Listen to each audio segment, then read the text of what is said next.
sitting down. I'm in the middle.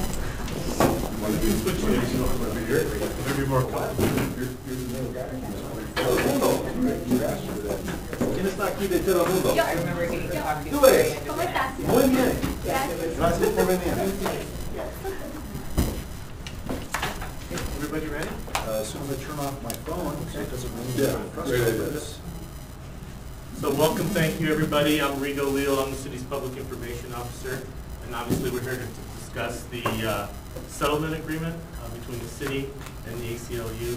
So let me introduce really quickly Mike Butler is the Longmont Public Safety Chief, Mayor Brian Bagley, and Rebecca Wallace is with the ACLU. So I think Mike's going to have a brief opening statement. Perhaps Rebecca will say a few things, and Mayor, if you want to say some things as well. And then after that, it's open to questions, so whatever you want to ask. Thank you. Thanks, Rigo. I'm Mike Butler. I'm the Public Safety Chief, and I'll welcome all the media here. We thank you for accepting the invitation. And as you all know from the press releases, there has been a settlement with 4 of the residents at the suites. And you've read the press releases, I'm sure, from the ACLU and from the city. I don't need to go over those right now. We're hoping and thinking that there's going to be a lot of questions that you might have regarding what this case and these circumstances. And so, again, I just want to welcome all of you, and I look forward to your questions.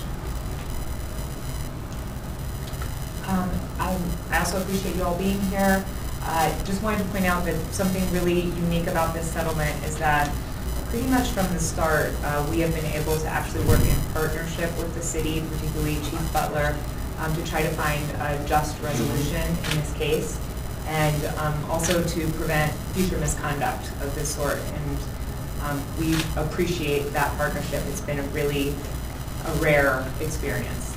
And in the case of this settlement, of course, money matters, but I can't tell you how important it was to our clients to have Chief Butler and city leadership come and personally apologize. And the goal that has been stated by the city from the beginning has been really getting to the process of healing, and I think that that has begun for our clients, at least with the Longmont Police Department. So, questions? Chief, I know when we've talked in the past, you did not think anything illegal had happened, but now with the settlement, did any of your officers... Over to you, please. Just between the two. Just put all the mics between the two, please. Thank you. All since the one on the far left. Okay. Did any of your officers do anything illegal? When we first spoke, I had limited information at that time, and what I realized after the Weld County Sheriff's Department report was completed was when I initially spoke to you, Marshal, was that I was wrong in my comments to you. There were concerns, there were issues that were brought up by the Weld County Sheriff's Department in their analysis, and that's what began this investigation beyond that. Has this investigation uncovered illegal activity by anyone in the Longmont Police Department? On the illegal, I don't think it was illegal. I think there was misconduct. I think there were issues by in terms of what our officers did or should have done or didn't do.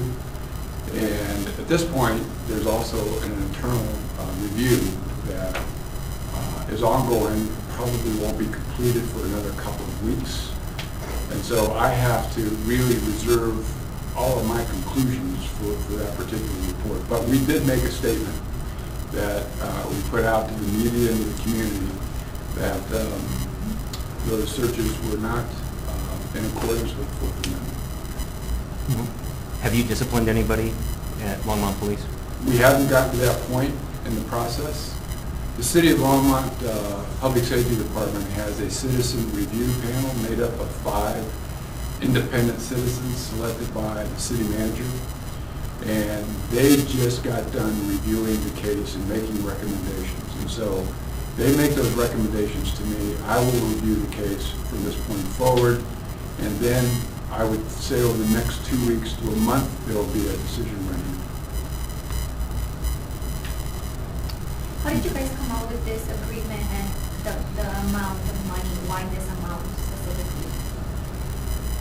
I'm going to maybe turn that over to Rebecca, but I will tell you that the City of Longmont and the ACLU, representing those 4 clients, agreed on a mediation process.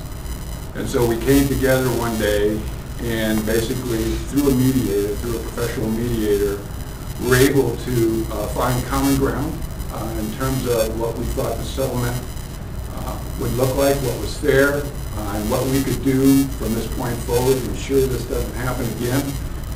And then, more importantly for me, I think, and maybe for the clients as well, is how we could repair the harm, how we could begin the healing process, and not just with those clients, by the way, too, but also with the entire community. We intend to have a public forum in which we're going to talk about all the information.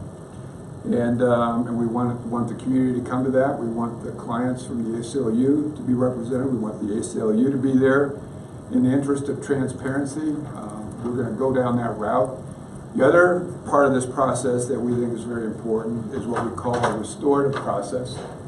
And that restorative process is a process that will take place between the officers involved in this incident and the clients themselves to personally work together to repair the harm and determine what needs to happen between and amongst them to ensure that we can further the healing process. I don't have anything to add. So the ACLU's really said that the Will County report would be available likely before December 31st. What is the delay, and when do you, Chief Butler, think that will be released? All I can do right now is say that their press release saying December 31st is accurate.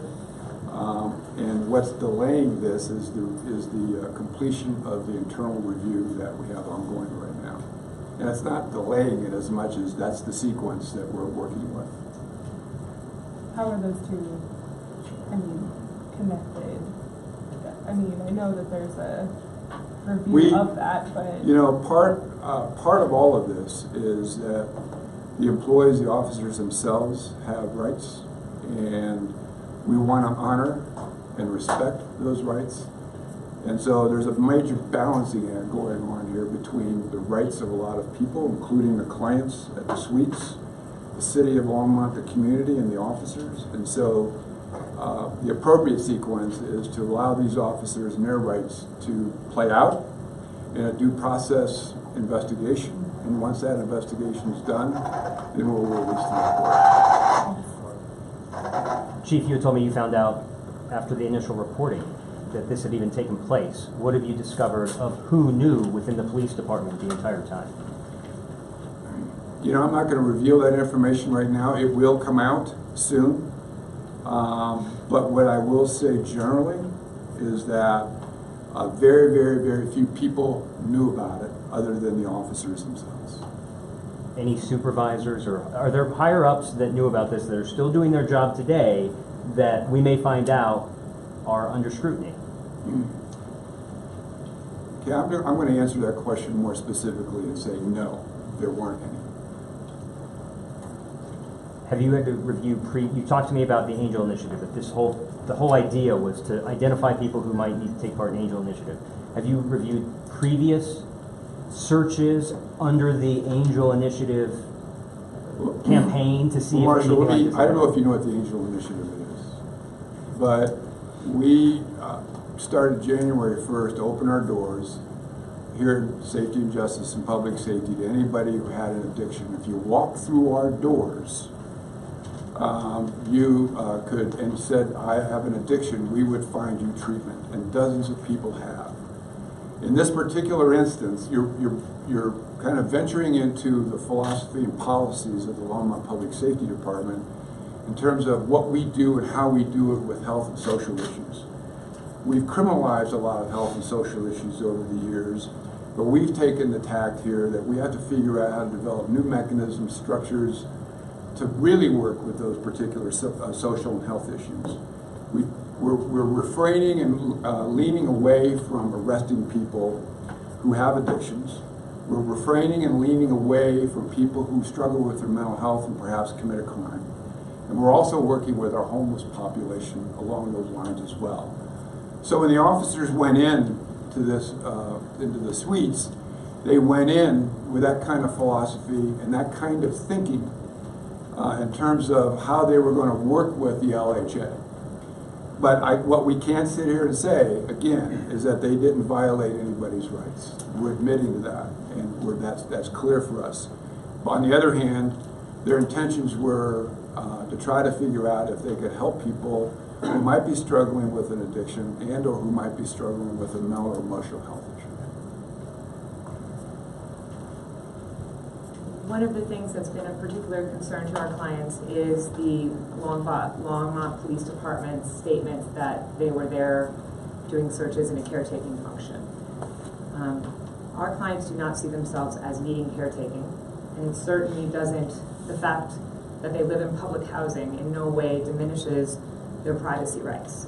And just as much as we would expect the Longmont Police Department to know that it cannot walk down the street where they believe drug activity is happening and walk into people's homes as part of the caretaking function, the same is true for our clients.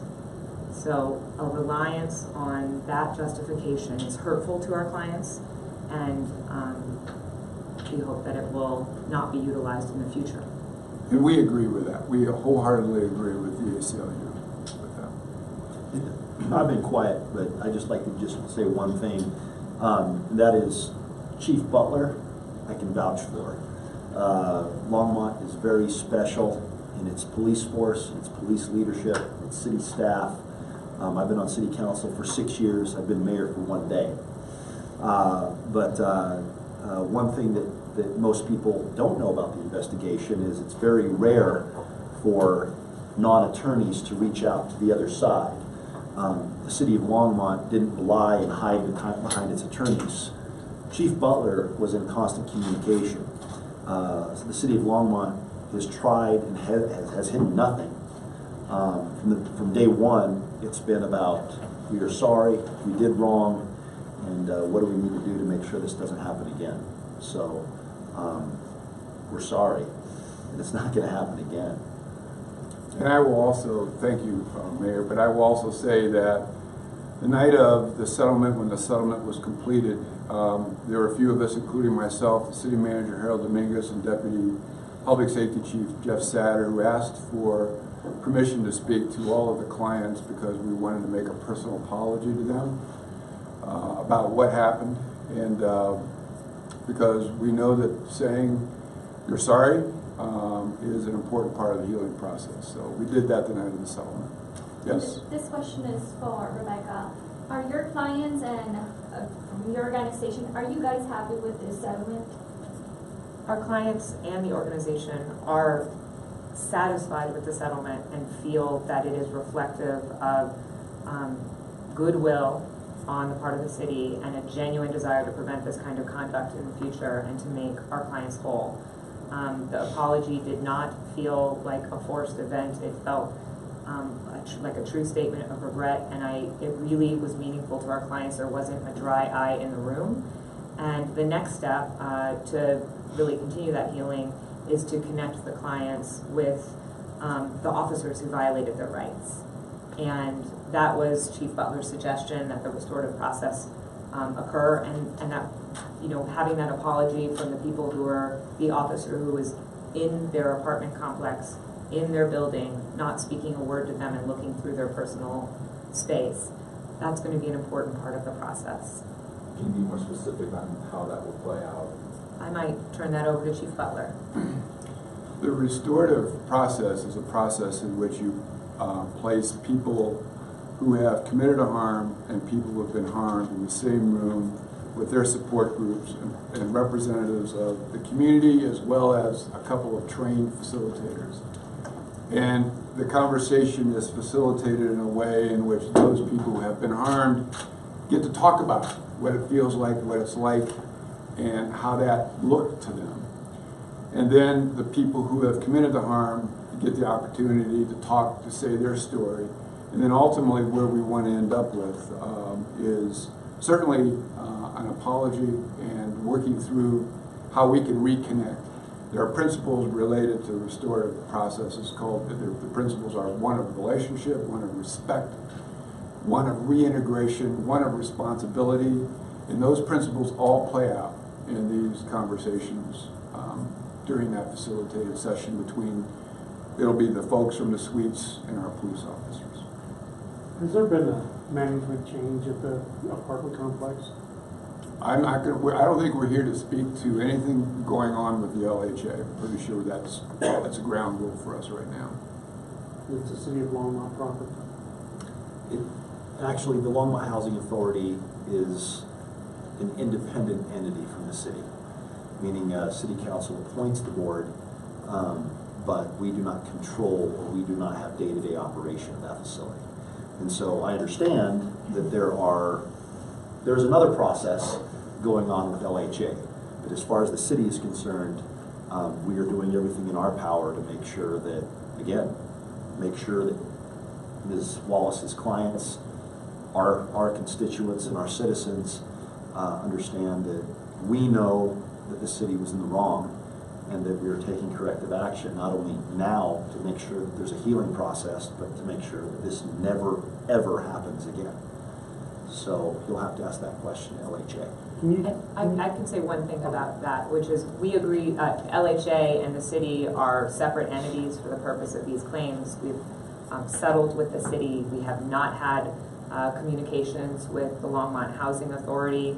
Last week we filed a notice of claim which indicated our clients' legal claims that will likely be brought against the Longmont Housing Authority. And they certainly bear at least equal responsibility for inviting the police into and opening the doors of suites residents to the police. Can you say how many of the apartments were searched? I'm not certain, but I believe it was either 8 or 9. Roughly how many individuals? I don't know how many people lived in those individual apartments. And I know about our 4 clients, but I don't have all of the details on the other individuals who were searched. 2-bedroom units, 1 bedroom, 3 varies? I don't know. Okay. And Chief, was anybody arrested during that process? No, no one was arrested. Okay. So I don't know if you answered this already, but what's going to happen with those police officers, or what's happening with them right now?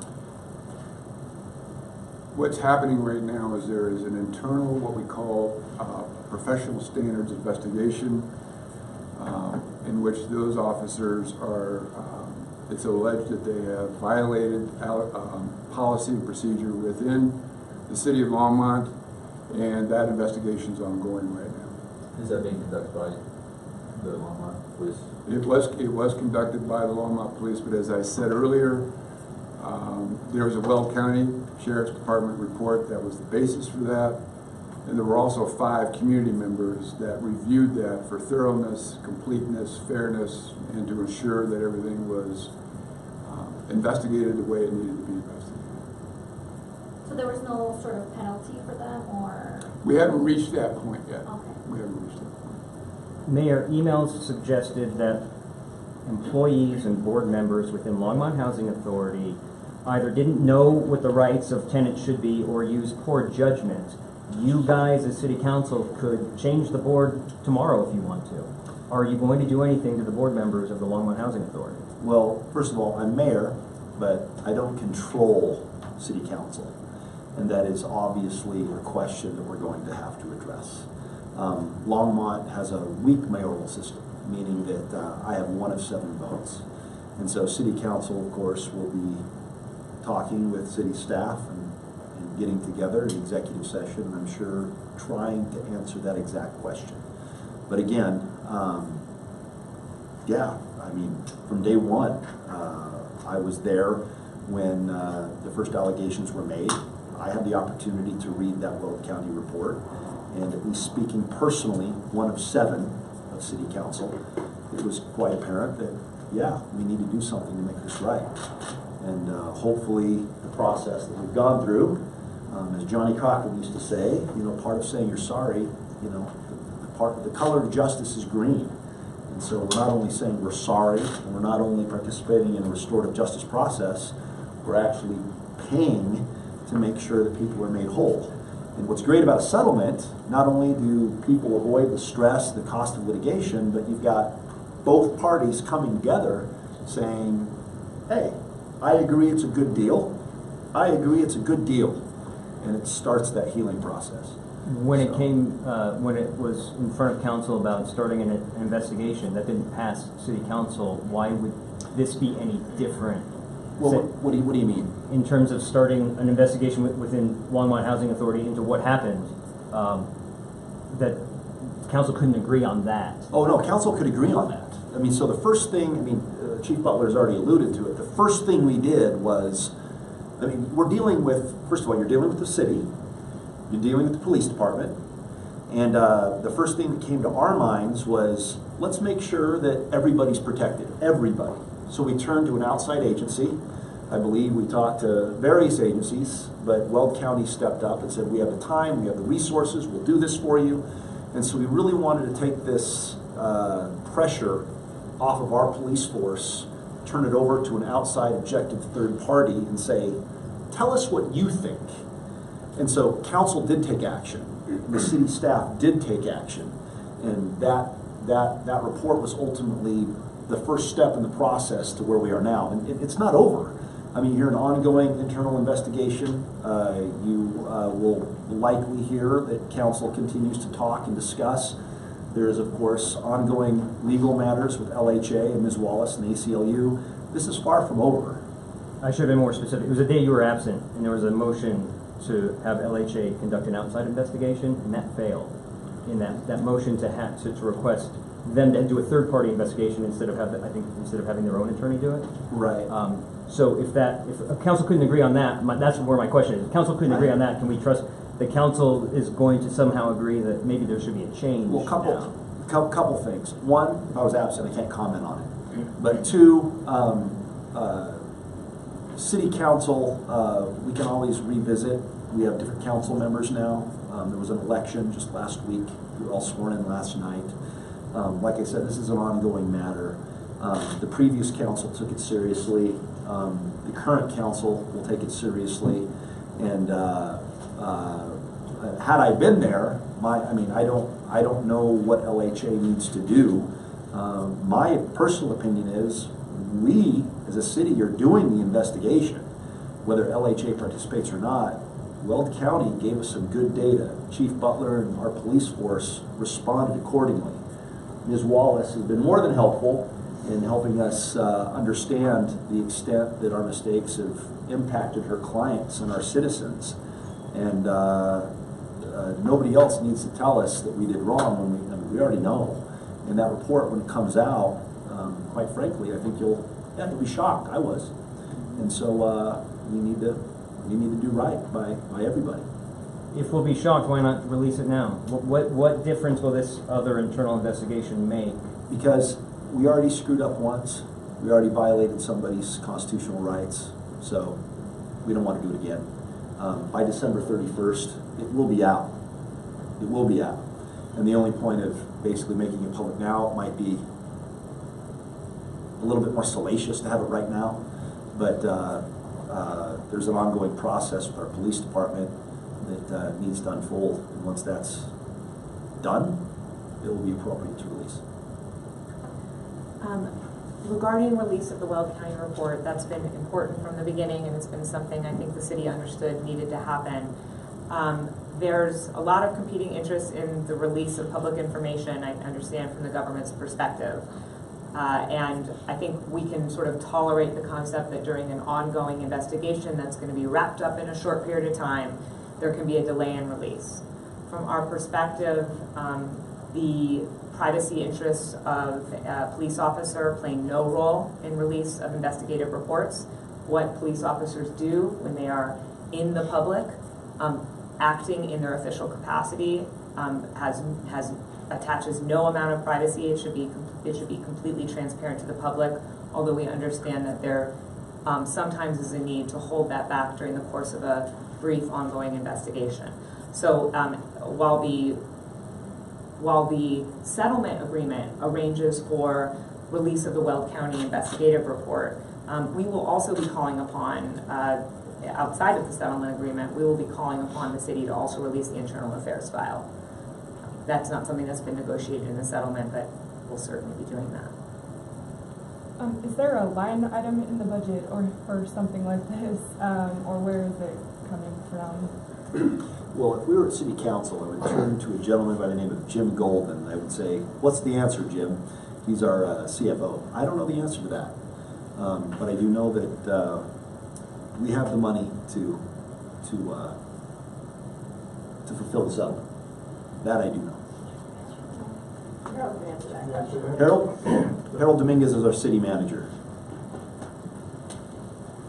We actually have a risk fund. We do, Harold, why don't you sit here with the microphone?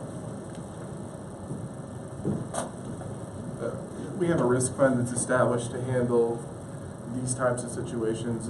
It's also designed to handle fires, natural disasters, and so we fund that on an annual basis, and that's what we look at for these settlements. Rebecca, have you not heard from the Longmont Housing Authority that those notice of claims have been filed, or what's the contact been with LHA? We have not ever received any contact from the Longmont Housing Authority. Mayor, I think I want to ask you this, knowing that, does the city need to look at its relationship with LHA? Yes. My opinion, speaking of one, yes, absolutely. I mean, this is kind of a catch-22. I mean, LHA plays a big part in our community. It's one of the primary institutions that provides a very pressing need currently, affordable housing. And so punishing LHA is also punishing the very members of our community that we need to, that are most vulnerable, that need protection. So I understand the irony here. And so, but nevertheless, there are processes that will play out. In the large part, thank you to the ACLU, where LHA, it sounds like, is going to have to, ask some of the hard questions that we've had to ask. Are you aware of anyone being held accountable at LHA? I have not spoken with anyone at LHA regarding what they plan on doing, or if they have done anything regarding their employees who have participated in this. Okay, any last questions? I have one more. One more question. Mike Butler. So we have a forum coming up where that healing process with the greater community will take place, but obviously people have known about this since earlier this year. So what are some of those healing points that you've had with individual members of the community while on patrol or during your walks or other things like that? We generally have not heard much from individuals within the community. There have been a few, but generally that's not been the case. But we also know that this is one of those cases that the circumstances had a high-profile nature to it. And I think the community deserves closure in terms of what we know, and we want to invite the clients, we want to invite the ACLU, we want to invite the officers. Members of the media are certainly invited, and we're going to invite the community, and we'll probably open it up for questions and answers as well. But this is our way of letting the community know more about what happened, and to give everybody an opportunity from the community to try to bring closure to this. Great. Actually, let's take one more question. John Fryer, you're I the was local going to rep. ask similar to what Amelia did. And you talked, Chief, about a healing for the community and not just these individuals. How does the community need to be healed? Well, I think anytime a public entity like a police department does something that violates the rights of people, that other people in the community might think that they're subject to the same violations or something on that order, John. We can assure you that that's not the case. We have rarely, these instances rarely happen. Our district attorney has been very clear with us that our staff and our officers are quite competent and skilled in search and seizure law. But because of the high-profile nature of this, there are probably people in our community who wonder whether or not they potentially are subject to this as well. So we want to bring everybody together and to try to potentially ease their fears. That's the best answer I got for you, John. Great, thank you, everyone. Thank you, Thank you. Mike, Brian, Rebecca. Appreciate it.